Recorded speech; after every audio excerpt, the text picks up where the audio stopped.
Hi ಎಲ್ರಿಗೂ ನಮಸ್ಕಾರ. Share market in Kannada ಚಾನೆಲ್ಗೆ ನಿಮಗೆ ಸ್ವಾಗತ. ಈ ವಾರದ ನಿಫ್ಟಿಯ ಮೊಮೆಂಟಮ್ ಅನ್ನು ಅಬ್ಸರ್ವ್ ಮಾಡಿದಾಗ ನಿಫ್ಟಿಯಲ್ಲಿ ಸಾಕಷ್ಟು ವೀಕ್ನೆಸ್ ಈ ವಾರ ನೋಡೋದಕ್ಕೆ ಸಿಕ್ತು. ಆಲ್ಮೋಸ್ಟ್ 2.5% ನಿಫ್ಟಿ ಕರೆಕ್ಟ್ ಆಗಿದೆ. 25,700 ಅರೌಂಡಲ್ಲಿ ಈಗ ನಿಫ್ಟಿ ಟ್ರೇಡ್ ಆಗ್ತದೆ. ಇದಕ್ಕೆ ಸಾಕಷ್ಟು ಗ್ಲೋಬಲ್ ಫ್ಯಾಕ್ಟರ್ಗಳು ಕಾರಣ ಆಗಿರುತ್ತೆ. ಮೊದಲನೇದಾಗಿ ಭಾರತ ಮತ್ತು US ನಡುವೆ ಟ್ರೇಡ್ ಡೀಲ್ ನಡಿಬೇಕಾಗಿತ್ತು. ಆ ಒಂದು ಟ್ರೇಡ್ ಡೀಲ್ ನಡೀತಿಲ್ಲ. ಹಾಗೆ ರೀಸೆಂಟಾಗಿ US ಕಾಮರ್ಸ್ ಮಿನಿಸ್ಟರ್ ಕೂಡ ಒಂದು ಸ್ಟೇಟ್ಮೆಂಟನ್ನು ಕೊಟ್ಟಿದ್ರು.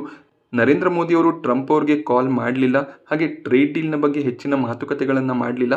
ಆದ್ದರಿಂದ ಭಾರತದ ಜೊತೆ ಟ್ರೇಡ್ ಡೀಲ್ ಆಗಿಲ್ಲ ಅಂತ ಅವರು ಹೇಳಿದರು. ಆ ರೀಸನ್ನಿಂದ ಕೂಡ ಸ್ವಲ್ಪ ಮಾರ್ಕೆಟ್ನಲ್ಲಿ ವೀಕ್ನೆಸ್ ಕಾಣಿಸಿತ್ತು. ಹಾಗೆ ಮತ್ತೆ ಟ್ರಂಪ್ ಅವರು ರಷ್ಯಾದಿಂದ ಕ್ರೂಡ್ ಆಯಿಲನ್ನು ಪರ್ಚೇಸ್ ಮಾಡ್ತಿದ್ದಾರೆ. ಆದ್ದರಿಂದ 500% ಟ್ಯಾರಿಫ್ಸನ್ನು ಭಾರತದ ಪ್ರಾಡಕ್ಟ್ಗಳ ಮೇಲೆ ಹಾಕ್ತೀನಿ ಅಂತ ಹೇಳಿದರು. ಆ ನ್ಯೂಸ್ ಕೂಡ ಮಾರ್ಕೆಟ್ಗೆ ನೆಗೆಟಿವ್ ಆಗಿದೆ. ಹಾಗೆ ಸಾಕಷ್ಟು ವಾರ್ ರಿಲೇಟೆಡ್ ನ್ಯೂಸ್ಗಳು ಕೂಡ ಬರೋದಕ್ಕೆ ಸ್ಟಾರ್ಟ್ ಆಯಿತು. US ಬೇರೆ ಬೇರೆ ದೇಶಗಳ ಮೇಲೆ ಅಟ್ಯಾಕ್ ಮಾಡ್ಬೋದು ಅನ್ನುವಂಥ ನ್ಯೂಸ್ ಬರೋದಕ್ಕೆ ಸ್ಟಾರ್ಟ್ ಆದಾಗ ಮಾರ್ಕೆಟ್ನಲ್ಲಿ ವೀಕ್ನೆಸ್ ನೋಡೋದಕ್ಕೆ ಸಿಕ್ಕಿದೆ. ಗ್ಲೋಬಲ್ ಮಾರ್ಕೆಟ್ನ ಮೇಲೆ ಯಾಕೆ ಭಾರತದ ಮಾರ್ಕೆಟ್ ಡಿಪೆಂಡ್ ಆಗಿದೆ? ಸೊ ಭಾರತೀಯರು ಇಂಡಿಯನ್ ಮಾರ್ಕೆಟ್ಸನ್ನು ಕಂಟ್ರೋಲ್ ಮಾಡಬಾರ್ದಾ ಅಂತ. ಸೊ ನಾವು ಮಾರ್ಕೆಟ್ ಸಿಚುವೇಶನ್ಸನ್ನು ಅಬ್ಸರ್ವ್ ಮಾಡಿದಾಗ ಓವರ್ ಆಲ್ 9% ರಿಟೇಲ್ ಇನ್ವೆಸ್ಟರ್ಸ್ಗಳು ಮಾರ್ಕೆಟ್ನಲ್ಲಿ ಇನ್ವೆಸ್ಟ್ಮೆಂಟನ್ನು ಮಾಡ್ತಾರೆ. ಅಂದರೆ ಭಾರತದ ಟೋಟಲ್ ಜನಸಂಖ್ಯೆ ಏನಿದೆ ಅದರಲ್ಲಿ ಕೇವಲ 9% ಜನ ಮಾತ್ರ ಡಿಮ್ಯಾಟ್ ಅಕೌಂಟ್ಗಳನ್ನು ಹೊಂದಿದ್ದಾರೆ. ಅದರಲ್ಲಿ ಎಲ್ಲರೂ ಕೂಡ ಮಾರ್ಕೆಟ್ನಲ್ಲಿ ಇನ್ವೆಸ್ಟ್ಮೆಂಟನ್ನು ಮಾಡೋದಿಲ್ಲ. ಅದರಲ್ಲಿ ಸಾಕಷ್ಟು ಇನ್ಆಕ್ಟಿವ್ ಅಕೌಂಟ್ಗಳು ಕೂಡ ಇದೆ. ತುಂಬ ಜನ ಡಿಮ್ಯಾಟ್ ಅಕೌಂಟ್ಗಳನ್ನು IPO ಪರ್ಪಸ್ನಿಂದ ಓಪನ್ ಮಾಡಿಸಿದ್ರೆ, ಕೆಲವು ಜನ ಕೇವಲ ಟ್ರೇಡಿಂಗ್ ಪರ್ಪಸ್ನಿಂದ ಅಕೌಂಟ್ಸನ್ನು ಓಪನ್ ಮಾಡಿರ್ತಾರೆ. ಹಾಗೆ ಸಾಕಷ್ಟು ಜನ ಮಲ್ಟಿಪಲ್ ಡಿಮ್ಯಾಟ್ ಅಕೌಂಟ್ಸ್ಗಳನ್ನು ಹೊಂದಿರ್ತಾರೆ. ಓವರ್ ಆಲ್ ಇನ್ವೆಸ್ಟ್ಮೆಂಟ್ ಮಾಡ್ತಿರುವಂಥ ಸಂಖ್ಯೆ ಒಂದು 5% ಅಂತ ಹೇಳ್ಬೋದಾಗುತ್ತೆ. ಅದೇ ನಾವು US ಅನ್ನು ಕನ್ಸಿಡರ್ ಮಾಡಿಕೊಂಡಾಗ 62% ರಿಟೇಲ್ ಇನ್ವೆಸ್ಟರ್ಸ್ ಮಾರ್ಕೆಟ್ನಲ್ಲಿ ಇನ್ವೆಸ್ಟ್ಮೆಂಟನ್ನು ಮಾಡ್ತಾರೆ. ಸೊ ರಿಟೇಲ್ ಪಾರ್ಟಿಸಿಪೇಷನ್ ಇಂಡಿಯನ್ ಮಾರ್ಕೆಟ್ನಲ್ಲಿ ಇನ್ಕ್ರೀಸ್ ಆಗಬೇಕಾಗುತ್ತೆ. ರಿಟೇಲ್ ಇನ್ವೆಸ್ಟರ್ಸ್ ಮಾರ್ಕೆಟನ್ನು ಕಂಟ್ರೋಲ್ ಮಾಡೋದಕ್ಕೆ ಸ್ಟಾರ್ಟ್ ಮಾಡಿದಾಗ ಈ ರೀತಿಯ ಫ್ಲಕ್ಚುಯೇಷನ್ಸ್ ಬರೋದಿಲ್ಲ. FIIs DIIs ಯೂಶಲಿ ಏನು ಮಾಡ್ತಾರೆ ಅಂದರೆ ಗ್ಲೋಬಲ್ ಮಾರ್ಕೆಟ್ನಲ್ಲಿ ನ್ಯೂಸ್ ಯಾವ ರೀತಿಯಲ್ಲಿ ಬರುತ್ತೆ, ಸೊ ಅದರ ಬೇಸಿಸ್ ಮೇಲೆ ಡಿಸಿಷನ್ಸ್ಗಳನ್ನು ತಗೊಳ್ತಾ ಹೋಗ್ತಾರೆ. ಆದ್ದರಿಂದ ಗ್ಲೋಬಲ್ ನ್ಯೂಸ್ನ ಬೇಸಿಸ್ ಮೇಲೇ ಇಂಡಿಯನ್ ಮಾರ್ಕೆಟ್ ಕೂಡ ಟ್ರೇಡ್ ಆಗ್ತಾ ಹೋಗುತ್ತೆ. ಸೊ ನಿಫ್ಟಿ ಚಾರ್ಟನ್ನು ನಾವು ಅಬ್ಸರ್ವ್ ಮಾಡಿದಾಗ ಕಳೆದ 2 ಟ್ರೇಡಿಂಗ್ ಸೆಷನ್ಸ್ಗಳಲ್ಲಿ ದೊಡ್ಡ ನೆಗೆಟಿವ್ ಕ್ಯಾಂಡಲ್ನ ಫಾರ್ಮೇಷನ್ ಕಾಣಿಸ್ತಿದೆ. ಟೆಕ್ನಿಕಲಿ ಸಾಕಷ್ಟು ವೀಕ್ನೆಸ್ ನಿಫ್ಟಿಯಲ್ಲಿ ಕಾಣಿಸ್ತಿದೆ. 25,500 ಇಂಪಾರ್ಟೆಂಟ್ ಸಪೋರ್ಟ್ ಲೆವೆಲ್ ನಿಫ್ಟಿಗೆ ಒಂದು ಮೇಜರ್ ಸಪೋರ್ಟ್ ಆಗುತ್ತೆ. ಆ ಒಂದು ಲೆವೆಲ್ಸ್ ಕೂಡ ಬ್ರೇಕ್ ಆದರೆ ಇನ್ನೂ ಹೆಚ್ಚಿನ ವೀಕ್ನೆಸ್ಸನ್ನು ನಾವು ನಿಫ್ಟಿಯಲ್ಲಿ ಎಕ್ಸ್ಪೆಕ್ಟ್ ಮಾಡಬೇಕಾಗತ್ತೆ.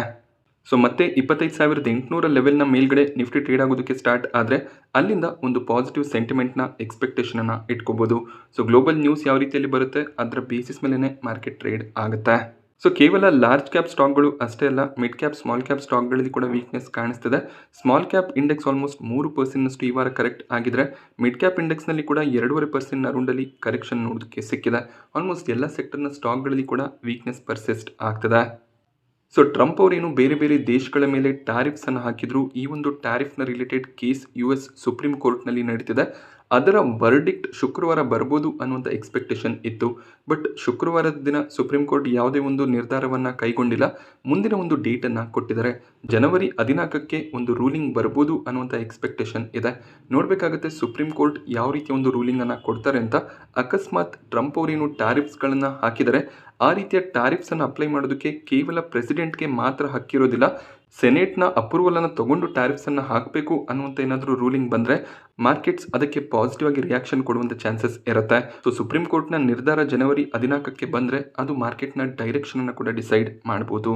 ಸೊ ಡೌ ಜೋನ್ಸ್ನಲ್ಲಿ ಒಳ್ಳೆ ಒಂದು ಪಾಸಿಟಿವ್ ಟ್ರೆಂಡ್ ನೋಡೋದಕ್ಕೆ ಸಿಗ್ತದೆ. ಈ ವಾರ ಡೌ ಜೋನ್ಸ್ನಲ್ಲಿ 2% ಜಂಪ್ ನೋಡೋದಕ್ಕೆ ಸಿಕ್ತು.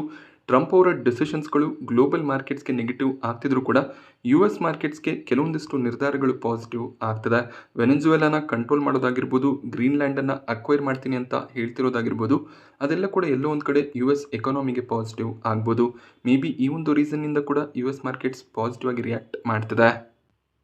ಮುಂದಿನ ವಾರದ ಮೇಜರ್ ಇವೆಂಟ್ Q3 ರಿಸಲ್ಟ್ಸ್ ಬರೋದಕ್ಕೆ ಸ್ಟಾರ್ಟ್ ಆಗುತ್ತೆ. ಸಾಕಷ್ಟು ಕಂಪನಿಗಳು ತಮ್ಮ ರಿಸಲ್ಟ್ಸನ್ನು ಅನೌನ್ಸ್ ಮಾಡ್ತಾರೆ. ಮೇಜರ್ ಆಗಿ IT ಕಂಪನೀಸ್ ಆಗಿರುವಂಥ ಟಾಟಾ ಕನ್ಸಲ್ಟೆನ್ಸಿ ಸರ್ವಿಸಸ್, HCL ಟೆಕ್ನ ರಿಸಲ್ಟ್ ಸೋಮವಾರ ನೋಡೋದಕ್ಕೆ ಸಿಗುತ್ತೆ. ಹಾಗೆ ಇನ್ಫೋಸಿಸ್, ವಿಪ್ರೋ, ಟೆಕ್ ಮಹೀಂದ್ರ ಕೂಡ ಮುಂದಿನ ವಾರದಲ್ಲೇ ತಮ್ಮ ರಿಸಲ್ಟ್ಸನ್ನು ಡಿಕ್ಲೇರ್ ಮಾಡ್ತಾರೆ. ಈ ರಿಸಲ್ಟ್ಸ್ ತುಂಬಾ ಇಂಪಾರ್ಟೆಂಟ್ ಆಗುತ್ತೆ. ಈ 5 IT ಕಂಪನಿಗಳು ನಿಫ್ಟಿಯ ಪಾರ್ಟ್ ಕೂಡ ಆಗಿರುತ್ತೆ. ಈ ಕಂಪನಿಗಳ ರಿಸಲ್ಟ್ಸ್ ಸ್ಟ್ರಾಂಗ್ ಆಗಿ ಬಂದರೆ ಈ ಸ್ಟಾಕ್ಗಳು ಸ್ಟ್ರಾಂಗ್ ಆಗಿ ಪರ್ಫಾರ್ಮ್ ಮಾಡೋದಕ್ಕೆ ಸ್ಟಾರ್ಟ್ ಮಾಡುತ್ತೆ. ಆಗ ನಿಫ್ಟಿ ಕೂಡ ಬೈ ಡಿಫಾಲ್ಟ್ ರಿಕವರ್ ಆಗುತ್ತೆ. ಈ ಕಂಪನಿಗಳ ರಿಸಲ್ಟ್ಸ್ ಎಕ್ಸ್ಪೆಕ್ಟೇಷನ್ ರೀತಿಯಲ್ಲಿ ಬರಲಿಲ್ಲ ಅಂದರೆ ಈ ಸ್ಟಾಕ್ಗಳು ಕೂಡ ಕರೆಕ್ಟ್ ಆಗೋದಕ್ಕೆ ಸ್ಟಾರ್ಟ್ ಆಗುತ್ತೆ. IT ಕಂಪನೀಸ್ ಅಷ್ಟೇ ಅಲ್ಲದೆ ಬ್ಯಾಂಕಿಂಗ್ ಸೆಕ್ಟರ್ನ ಸ್ಟಾಕ್ಸ್ ಆಗಿರುವಂಥ HDFC ಬ್ಯಾಂಕ್ ಕೂಡ ತಮ್ಮ ರಿಸಲ್ಟ್ಸನ್ನು ಡಿಕ್ಲೇರ್ ಮಾಡ್ತಾರೆ. ಜಿಯೋ ಫಿನಾನ್ಷಿಯಲ್ಸ್, ರಿಲಯನ್ಸ್ನ ರಿಸಲ್ಟ್ ಕೂಡ ಮುಂದಿನ ವಾರ ನೋಡೋದಕ್ಕೆ ಸಿಗುತ್ತೆ. ಹಾಗೆ ಮುಂದಿನ ವಾರ ಇನ್ಫ್ಲೇಷನ್ ಡೇಟಾ ಕೂಡ ರಿಲೀಸ್ ಆಗ್ತದೆ. ನವೆಂಬರ್ ತಿಂಗಳಲ್ಲಿ ಇನ್ಫ್ಲೇಷನ್ ಸ್ವಲ್ಪ ಮಟ್ಟಿಗೆ ಇನ್ಕ್ರೀಸ್ ಆಗಿತ್ತು.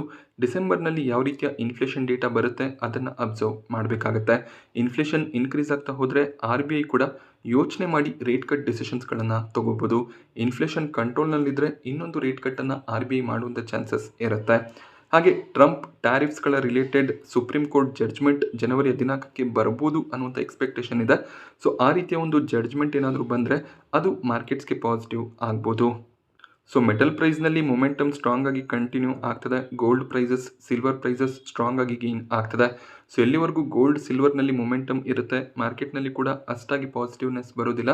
ಇದರ ಬಗ್ಗೆ ಆಲ್ರೆಡಿ ಸಾಕಷ್ಟು ಡಿಸ್ಕಷನನ್ನು ಕೂಡ ನಾವು ಮಾಡಿದ್ದೀವಿ. ಯಾಕೆಂದರೆ ಅಮೌಂಟ್ ಬೈ ಡಿಫಾಲ್ಟ್ ಆಗಿ ಈ ಮೆಟಲ್ಗಳಲ್ಲಿ ಇನ್ವೆಸ್ಟ್ ಆಗ್ತಾ ಹೋಗುತ್ತೆ. ಹಾಗೆ ಡಿಸೆಂಬರ್ ತಿಂಗಳಲ್ಲಿ ಹೈಯೆಸ್ಟ್ ಇನ್ವೆಸ್ಟ್ಮೆಂಟ್ ಗೋಲ್ಡ್ನಲ್ಲಿ ಬಂದಿದೆ ಅನ್ನುವಂಥ ಒಂದು ರಿಪೋರ್ಟ್ ಕೂಡ ಬಂದಿತ್ತು. ಸೊ ಸಿಲ್ವರ್ನಲ್ಲಿ ಕೂಡ ಸಾಕಷ್ಟು ಜನ ಬೆಟ್ಟನ್ನು ಮಾಡ್ತಿದ್ದಾರೆ. ಸಿಲ್ವರ್ನಲ್ಲಿ ಕೂಡ ಸಾಕಷ್ಟು ಇನ್ವೆಸ್ಟ್ಮೆಂಟ್ ಬರ್ತಿದೆ.